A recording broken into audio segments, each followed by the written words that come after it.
चलिए देखते हैं कि इस्तवार किसे कहते हैं। इसके बाद हम देखेंगे कि जरीब किसे कहते हैं। तो बेसिकली क्या होता है कि इस्तवार, देखिए कि इस्तवार एक प्रकार को क्या होता है कि सरजमीन के अनुसार, मतलब जमीन के अनुसार जब सर्वे करने आते हैं, जो सर्वेदाता होते हैं जो सर्वे करने आते हैं, उस जमीन के अनुसार एक प्रकार के नापी करता है। ठीक है, इस्तवार सरजमीन के अनुसार मापी कर और नक्शा तैयार कर देती है। ठीक है, कोई भी अमीन होती है, चाहे कोई सर्वेयर होता है जो आता है सर्वे करने के लिए, चाहे किसी प्रकार का अमीन हो जाए नापी करने के लिए जाता है, तो क्या होते हैं कि सरजमीन जो जैसा जमीन होता है उस प्रकार से उसको नापी करते हैं। ठीक है, और नापी करने के बाद उस प्रकार के नक्शा तैयार करते हैं, एक नक्शा तैयार करते हैं, उसी को किस्तवार कहते हैं। मतलब मापी करने का एक तरीका को हम किस्तवार कहते हैं, जिससे मापी करके नक्शा तैयार किया जा सके। ठीक है, इसी को हम लोग किस्तवार कहते हैं। ठीक है, और इसके बाद क्या होता है कि जरीब किसे कहते हैं। ठीक है, तो जरीब हम किसे कहते हैं, तो जरीब एक प्रकार का मापी करने का एक यंत्र है। ठीक है, जैसे मापी करने का यंत्र है। चलिए देखते हैं कि इस्तवार किसे कहते हैं, इसके बाद हम देखेंगे कि जरीब किसे कहते हैं। तो बेसिकली क्या होता है कि इस्तवार, देखिए कि इस्तवार एक प्रकार को क्या होता है कि सरजमीन के अनुसार, मतलब जमीन के अनुसार जब सर्वे करने आते हैं, जो सर्वेदाता होते हैं जो सर्वे करने आते हैं, उस जमीन के अनुसार एक प्रकार के नापी करता है। ठीक है, इस्तवार सरजमीन के अनुसार मापी कर और नक्शा तैयार कर देती है। ठीक है, कोई भी अमीन होती है, चाहे कोई भी सर्वेयर होता है जो आता है सर्वे करने के लिए, चाहे किसी प्रकार का अमीन हो जाए नापी करने के लिए जाता है, तो क्या होते हैं कि सरजमीन जो जैसा जमीन होता है उस प्रकार से उसको नापी करते हैं। ठीक है, और नापी करने के बाद उस प्रकार के नक्शा तैयार करते हैं, एक नक्शा तैयार करते हैं, उसी को किस्तवार कहते हैं। मतलब मापी करने का एक तरीका को हम किस्तवार कहते हैं, जिससे मापी करके नक्शा तैयार किया जा सके। ठीक है, इसी को हम लोग किस्तवार कहते हैं। ठीक है, और इसके बाद क्या होता है कि जरीब किसे कहते हैं। ठीक है, तो जरीब हम किसे कहते हैं, तो जरीब एक प्रकार का मापी करने का एक यंत्र है। ठीक है, जैसे मापी करने का यंत्र है, किलोग्राम का उपयोग किया जाता है, इसी प्रकार का जरीब एक प्रकार का नापने का यंत्र है जो जमीन पर नापा जाता है। ठीक है, जमीन को नापा जाता है, उत्तर दक्षिण पूर्व पश्चिम को नापा जाता है और उसके हिसाब से नोट किया जाता है, चाहे नक्शा पे दर्शाया जाता है या प्लॉट पे दर्शाया जाता है। जैसे जरीब किसे कहते हैं, प्लॉट को मापी करके उस तरीके का फिर नक्शा तैयार किया जाता है मापी करके। तो यह यंत्र है, एक प्रकार का क्या है, एक यंत्र है। जरीब एक प्रकार का यंत्र है जिसे मापी करने के लिए उपयोग किया जाता है। ठीक है, और इस प्रकार का है कि जरीब कितने प्रकार के होते हैं, तो जरीब बेसिकली 5 प्रकार के होते हैं। ठीक है, जरीब 5 प्रकार के होते हैं। एक है घंटी जरीब। घंटी जरीब को हम क्या कहते हैं, हम लोग 22 गज का ही होता है। घंटी जरीब क्या होता है, 22 गज का होता है। ठीक है, और दूसरा है शाहजहानी जरीब। शाहजहानी जरीब कितना होता है, 55 गज का होता है। कितना, 55 गज का शाहजहानी जरीब होता है। और इसके बाद फुरखवादी जरीब, ये होता है 52.5 गज का। इसका सहारनपुरी जरीब जो होता है 49.5 गज का, और फतेहपुरी जरीब जो 44 गज का होता है। तो ये 5 प्रकार का जरीब होता है, लेकिन हम लोग इसमें देखेंगे क्या, घंटी जरीब पे ज्यादा खास करके बात करेंगे, क्योंकि हमारे इधर ज्यादा घंटी जरीब का ही उपयोग किया जाता है। और जहां भी देखिएगा ज्यादातर घंटी जरीब का ही प्रयोग किया जाता है, क्योंकि सुलभ होता है और मापी करने के लिए अच्छा माना जाता है घंटी जरीब। इसलिए ज्यादा वैसे खास करके सारे अमीन जो जितने होते हैं वो सारे घंटी जरीब का ही प्रयोग करते हैं मापी करने के लिए। और सर्वे भी जो हुआ तो घंटी जरीब की सहायता से। तो बेसिकली उस समय क्या होता था कि अंग्रेजी का शासनकाल था। हम लोग जानते हैं आप लोग कि हम लोग 200 साल अंग्रेज का शासनकाल में रहे थे, हमारे ऊपर अंग्रेज ने राज कर लिया था और उसमें हम थे। इसीलिए तो उस समय जो भी अमीन का मतलब जमीन का कार्य करवाए थे वो अंग्रेज करवाए थे। तो अंग्रेजी के शासनकाल में ही ये सब हुआ। घंटी जरीब का आविष्कार भी अंग्रेजी के शासनकाल में अंग्रेज लोगों ने ही करवाया था, क्योंकि जिस तरीका से मतलब प्लॉटों सब जिस तरीके से खेती करवाते थे किसान सबसे, जब हमारे ऊपर अधिकार कर लिए थे तो खेती मतलब हमारे किसान सबसे क्या करवाते थे, मुआवजा देने के लिए, उसको खेत का टैक्स लेने के लिए।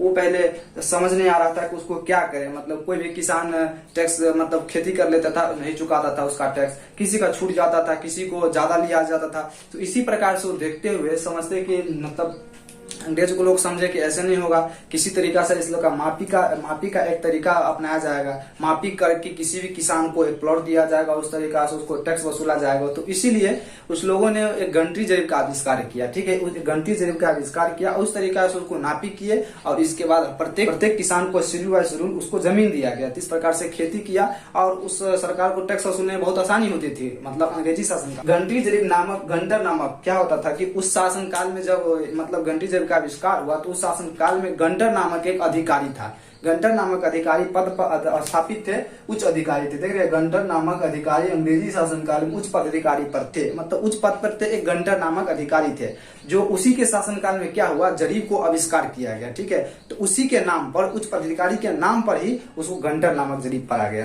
तो इसीलिए उसी को नाम पर घंटर नामक जरीब रखा गया।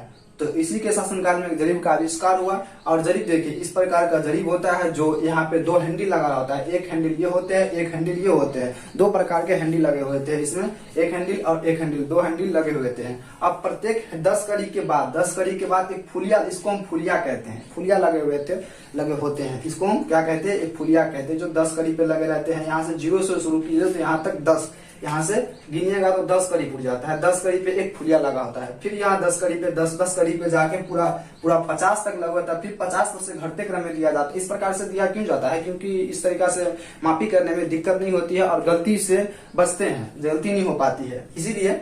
तो यहाँ से देखिए, यहाँ से एक हैंडल है और यहाँ पर भी एक हैंडल है जो पीतल के लगे हुए होते हैं, यहाँ पर भी हैंडल और यहाँ पर भी हैंडल, जो दो पीतल के हैंडल लगे हुए होते हैं। अब प्रत्येक एक जरीब होती है, कितना होती है, एक जरीब। अब प्रत्येक एक जरीब में 100 कड़ी होती है, ठीक है, 100 कड़ी होती है, 10-10 कड़ी पे फुलिया लगा होता है। तो इसको हम क्या कहेंगे, एक लोल है इसमें, एक लोल, तो इसको हम क्या कहेंगे, 10 कड़ी। जब एक लोल निकला रहेगा तो उसमें 10 कड़ी, ये 10 कड़ी कहेंगे। और इसमें देखिए दो लोल निकला हुआ है, इसमें 2 निकला हुआ है, इसको हम क्या करेंगे, 20 कड़ी कहेंगे।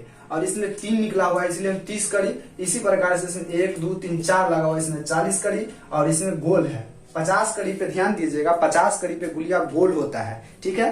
और फिर इसको घटते क्रम में ले गया है, यहाँ फिर 40 कड़ी में, फिर यहाँ 30 कड़ी, फिर यहाँ 20 कड़ी, फिर 10 कड़ी। अब फिर यहाँ पे जाके 0 हो गया, हैंडल लगा हुआ है, दोनों तरीका से हैंडल लगा हुआ है, 2 आदमी इसको पकड़ते हैं और खींच के नापी करते हैं। तो इसी प्रकार से जरीब होता है, यहाँ पे 10 कड़ी, यहाँ पे 20 30 40 50, फिर यहाँ से 10 20 30 40 50 50 जोड़ दीजिएगा तो 100 कड़ी का एक जरीब होता है, ठीक है, 100 कड़ी का एक जरीब होता है। नीचे में देखिए, एक जरीब में 100 कड़ी होती है, ठीक है, एक जरीब में कितने होती है, 100 कड़ी होती है। और एक जरीब में 66 फीट होती है, ठीक है। और एक ही जरीब में 66 फीट होती है, 100 कड़ी होती है, 66 फीट होती है, 22 गज और 20.12 मीटर होती है, और 44 हाथ होती है, 88 बित्ता होती है, 792 इंच होता है, ठीक है। तो 792 इंच होता है। तो इसी प्रकार से एक जरीब का मान या तो कड़ी में लीजिएगा तो 100 कड़ी लीजिए, फीट में लीजिएगा तो 66 फीट लीजिए, 66 फीट होता है। और गज में लीजिएगा तो 22 गज।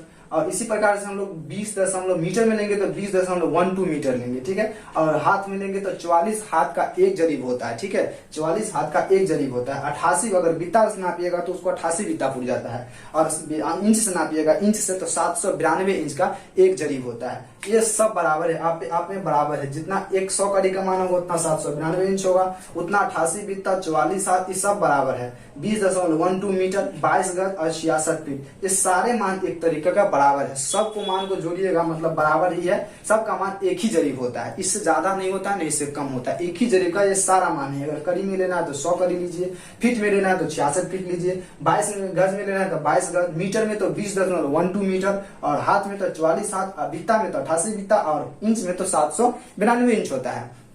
तो इसी प्रकार से देख लिए हम लोग गंटरी जरीब किसे कहते हैं। गंटरी उच्च अधिकारी थे, एक पदस्थापित थे उस समय में हमारे भारत में।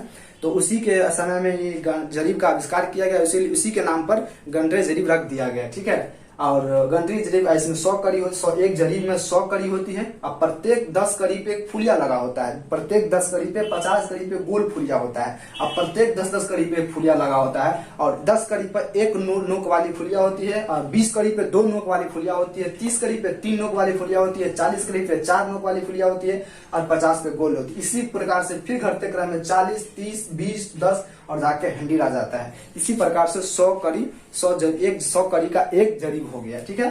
तो समझ गए होंगे।